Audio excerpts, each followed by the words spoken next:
तुम्ही पाहत आहात MCN न्यूज मराठी।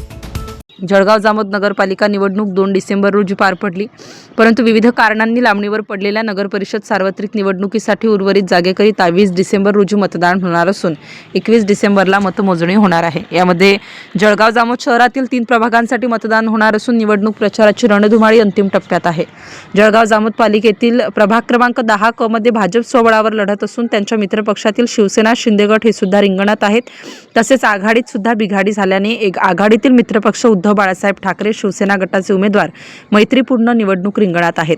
प्रभाग क्रमांक 10 क मध्ये आघाडी काँग्रेसचे उमेदवार समीना परवीन शाकीर खान, भाजपाचे सुलभा गजानन मानसकर, शिवसेना शिंदे गटाचे माधुरी संजय राणे, उद्धव बाळासाहेब ठाकरे शिवसेना गटाचे पूजा विशाल पाटील असे 4 उमेदवार निवडणूक रिंगणात आहेत।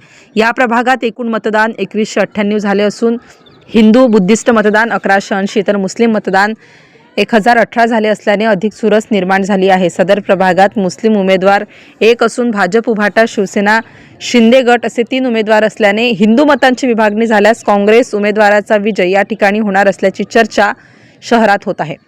कोण कोणाचे मतदान किती फोडण्यात यशस्वी होतो यावरच उमेदवाराचा विजय निश्चित आहे, एवढे मात्र निश्चित। अखेर मतदारांनी कोणाला कौल दिला हे 21 डिसेंबर रोजी जाहीर होणाऱ्या निवडणूक निकालानंतर स्पष्ट होणार असल्याने सर्वांचीच उत्कंठा शिगेला पोहोचली आहे। MCN न्यूज मराठीकरिता संपादक राजीव वाढे, जळगाव जामोद।